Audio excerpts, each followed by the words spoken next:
In this chapter, we are going to talk about the different states of matter, focusing mostly on gases and liquids.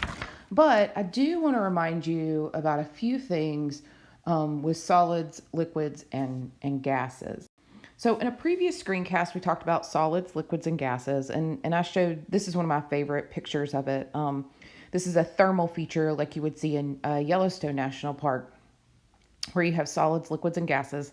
The colors there are due to thermophiles, which are like a bacteria that live close to the thermal features there. So let's talk about solids, liquids, and gases. We said, look, solids, right, have a definite volume and shape. Now, that is the definite volume here, right, is dependent on mass and temperature, okay? These atoms and molecules in solids are locked in place. However, they may vibrate, right? So the atoms are locked in place.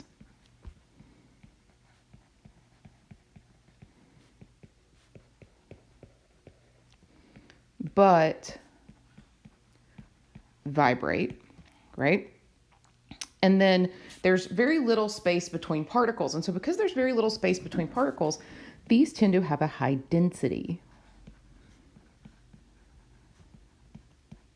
right? Approximately anywhere from 1 to 10 grams per milliliter. We also describe these as incompressible.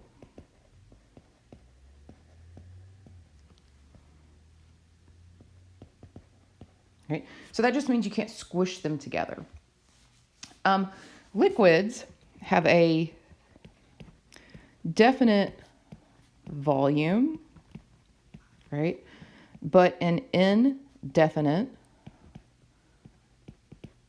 shape. They take the shape of the container.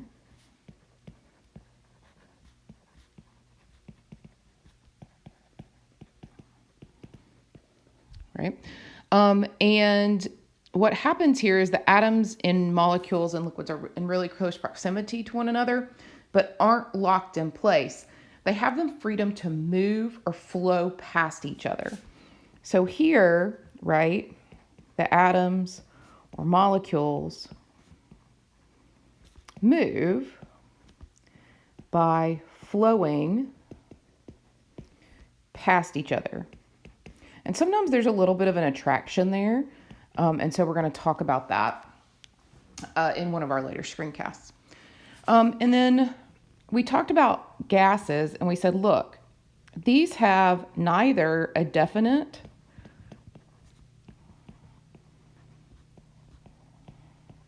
shape or volume. So we'll say it has an indefinite shape and volume, right? These particles are very far apart. So the atoms and molecules are very far apart.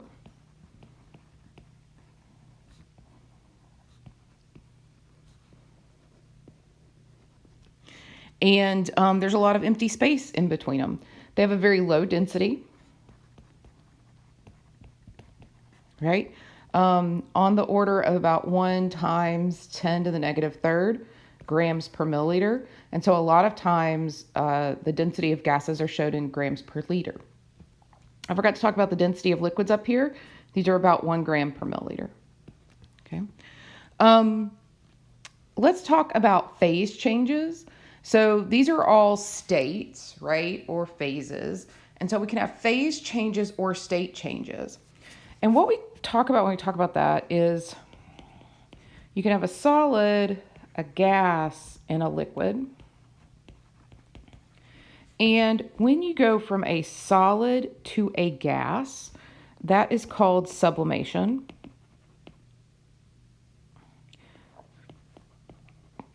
CO2 is a really, really good example of that, or dry ice, right? So we pull out dry ice, it goes directly to a gas from the solid. Then we have deposition, where you go directly from a gas to a solid. Then we can have where you go from a solid to a liquid. This is melting. And then you can go from a liquid to a solid, and that's freezing.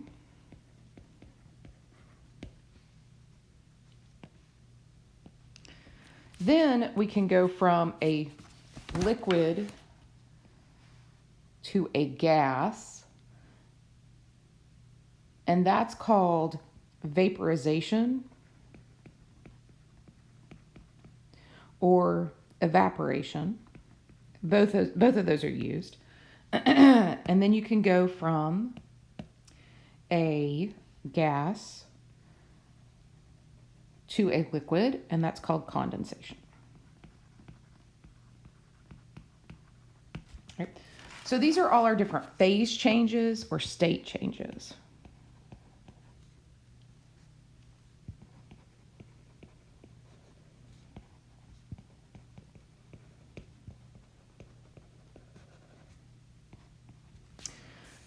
Now, we are going to focus in on gases for the rest of this screencast and for the next screencast. So gases have several properties that are really unique that distinguish them from solids and liquids, right? And we've already talked about some of those. And so here are some examples of gases on the right here. That's bromine and iodine. They're fun examples because they have color, right? So let's talk about the properties of gases. These have neither a definite shape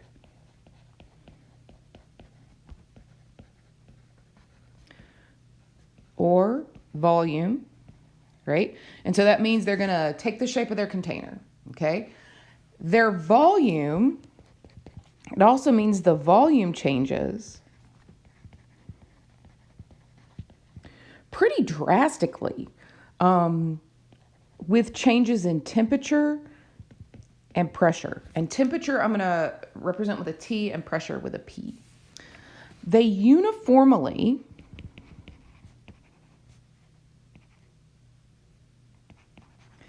fill any container. So if you think about like somebody sprays perfume in the back of a room, it's going to completely fill the room. And everybody's going to be able to smell it because that gas fills the whole entire container, whether it be a room or a flask or anything like that. Gases exert pressure on their surroundings, right?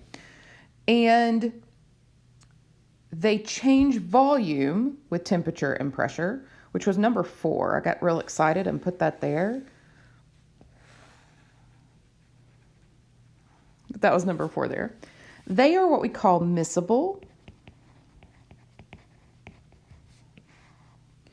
which means they mix together.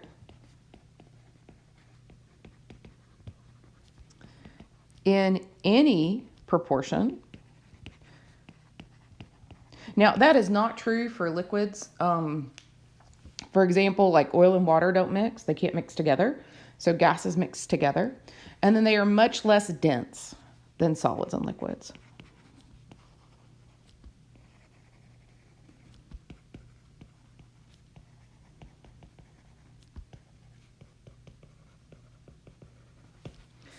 Now,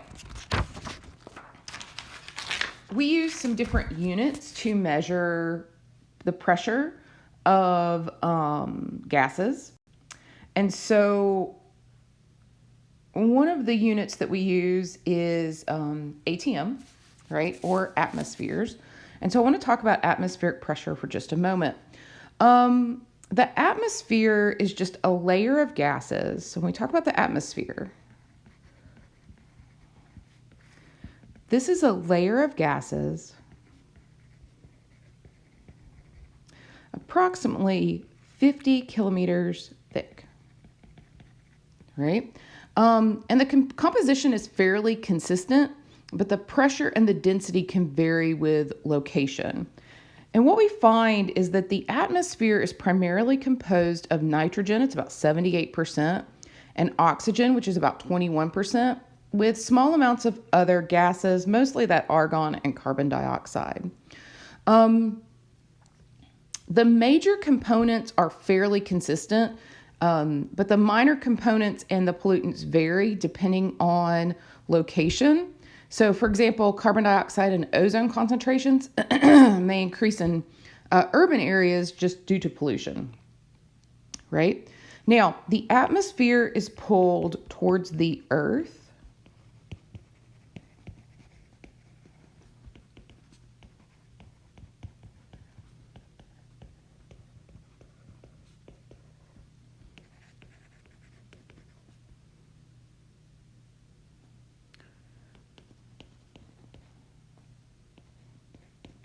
Towards the Earth's surface by gravity, right? And because of this, it exerts a force on the entire surface of the Earth. And so what we see then is the pressure and density of a gas will decrease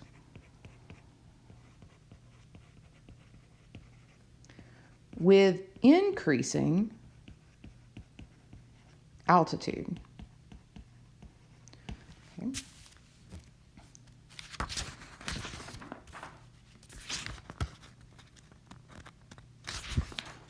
So we can measure pressure, right?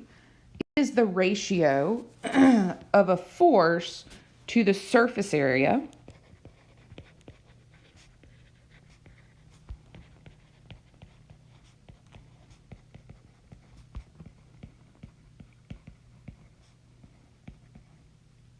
and an area is represented with A, force is represented with an F, over which the force is applied, right? So when we look at this, we can write this. So some people learn best with words, some people learn best with equations. There are a lot of different ways you can learn, right? So pressure equals force over an area. Now, that leads us to atmospheric pressure. This is just the pressure that's exerted on the surface of the Earth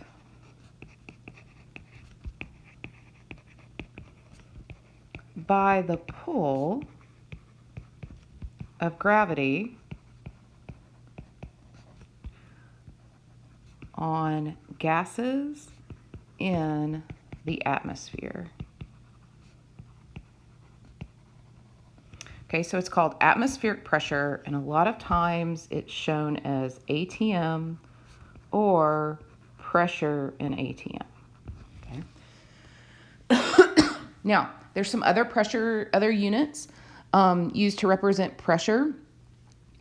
These include a Newton per meter squared, which equals 1 Pascal. You also have, as I mentioned, a standard atmosphere that equals 101,325 pascals, which equals 101.325 kilopascals. And then 1 ATM equals 760 millimeters of mercury, which equals 760 torr. This is named after Evangelista Torricelli, who invented the barometer. Now, speaking of the barometer, let's talk about that for a little bit. Before I switch to that, you do not need to memorize these. If you have to convert between pressures, those will be given to you on an exam. Okay, so let's go to the barometer. The barometer is just an instrument that measures atmospheric pressure.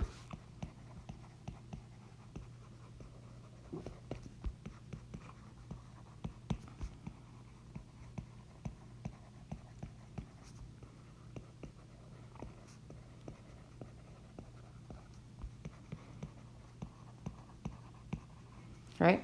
And so what what that is that you have an evacuated tube that's filled with liquid mercury, and it's inverted or just turned upside down in a pool of mercury. And then the gravitational force exerted on the mercury in the tube is balanced by the atmospheric pressure exerted on the surface of the mercury outside the tube. And so the height of the column is based on those balanced forces. So the height of the column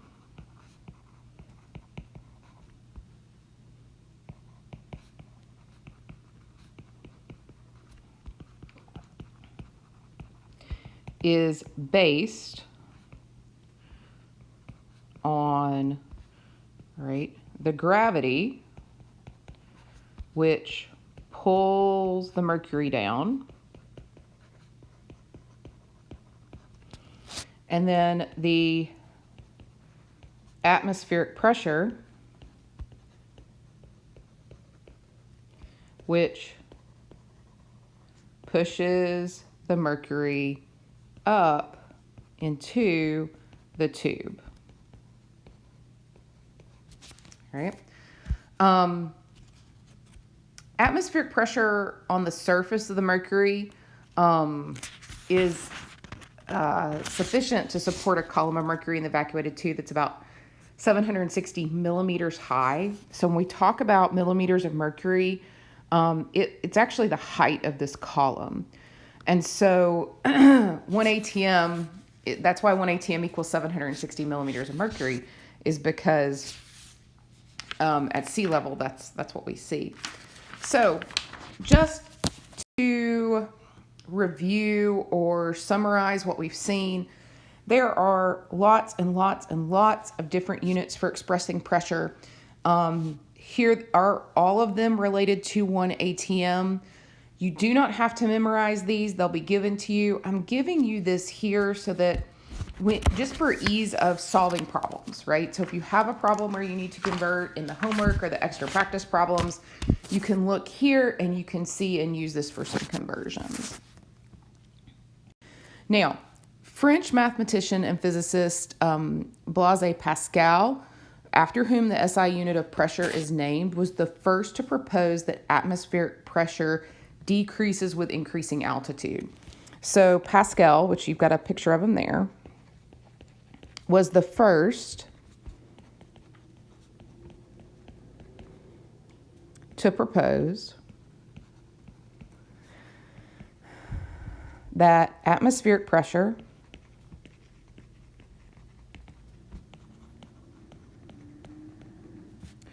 decreases with increasing altitude. Okay. This can be explained by the fact that the atmospheric pressure at a location is caused by the downward force exerted by a column of air above its surface.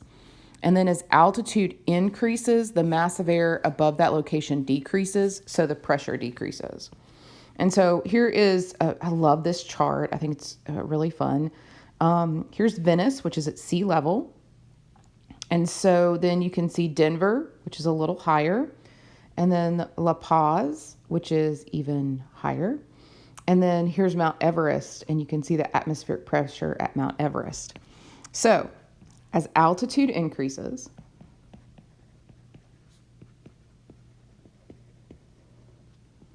right, the mass of air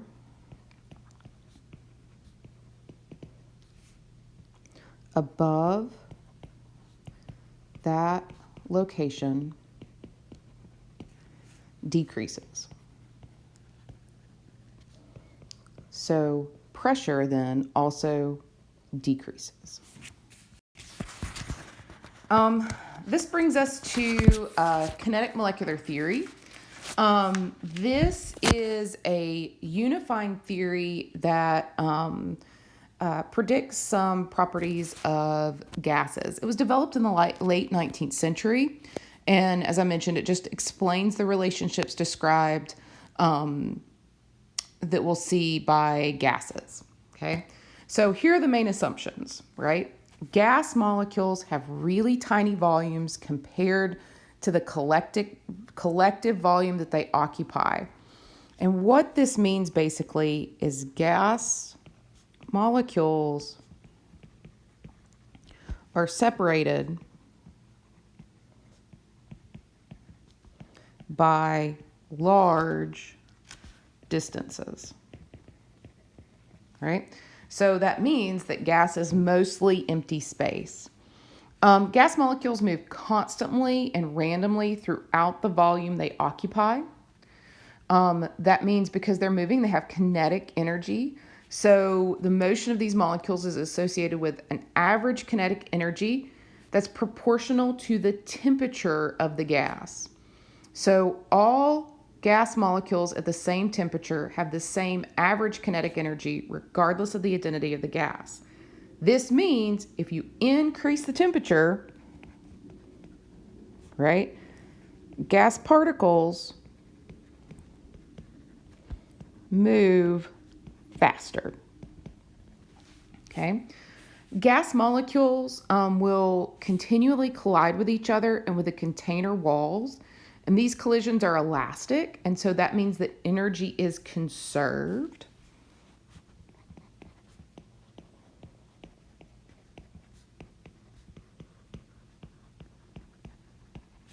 Right? And there's no net transfer of energy to the walls of the container. So the average kinetic energy of gas molecules remain constant at a given temperature. And then gas molecules act independently of all other molecules in a sample. So we assume that there are no attractive or repulsive forces at work between the molecules.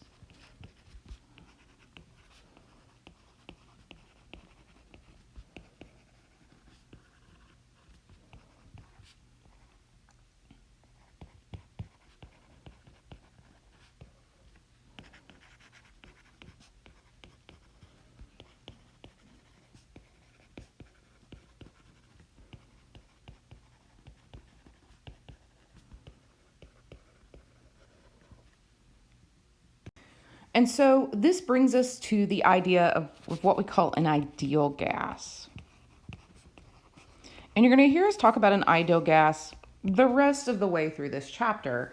But an ideal gas is simply a model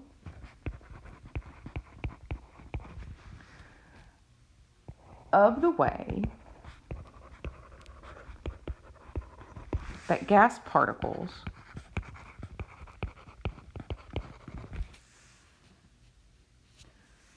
behave at the atomic level. Now, what we're going to do in the next screencast is dig into these different tenets of the kinetic molecular theory and see some of the experiments that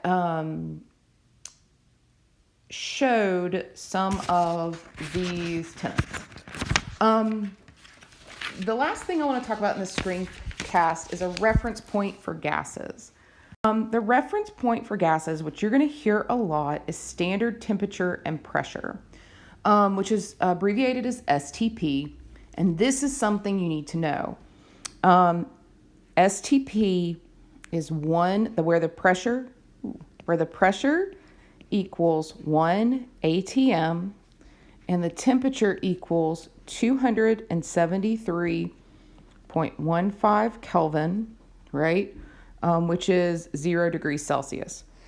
So this is something you need to memorize. And the reason you need to memorize it is because it'll be thrown around in problems or it'll be like, oh, this gas at standard temperature and pressure. And you will need to use those. Now, this brings us to molar volume. Molar volume is the volume that's occupied by 1 mole of an ideal gas at standard temperature and pressure. And the volume here equals 22.4 liters. Now, this is also something that it would help you if you knew, okay? And we're going to look at an example of that. This box contains 1 liter of, contains 1 mole of gas, right, which is 22.4 liters. So what we can say here is the volume here is 22.4 liters per mole of gas, okay? And so to kind of give you a reference here, because otherwise it'd just be like a box on a piece of paper, it's about the size of a basketball, okay? And so that, when we talk about 1 mole of a gas, if it's an ideal gas and it's at standard temperature and pressure, it's gonna be about the size of a basketball, no matter what the gas is, right? So let's do a practice problem where you would see that. So a sample of oxygen gas has a volume of 3.25 liters at standard temperature and pressure. How many moles of O2 are present? So to solve this problem, there are 2 context clues which will point us in the direction we need to go. The first is it tells us we have a volume here at standard temperature and pressure and is asking for moles. And we know there's 22.4 liters, which is volume, and that equals 1 mole at standard temperature and pressure. You can only use this at standard temperature and pressure. So we set up 3.25 liters, right? And then we say, look, there's 22.4 liters per mole. When we go through and we do this, we take 3.25 divided by 22.4. We get 0.14509 moles, and we get a lot more numbers in our calculator. But we can stop there because we see that there are 3 significant figures here. So our answer needs to have 3 significant figures. So we look at the rounding there, and that's a 0, so we're going to keep it, and it's 0.145 moles. All right, so that ends our introduction to phase changes and digging into gases, as well as atmospheric pressure and molar volume. As always, if you have any questions, please feel free to pop by my office.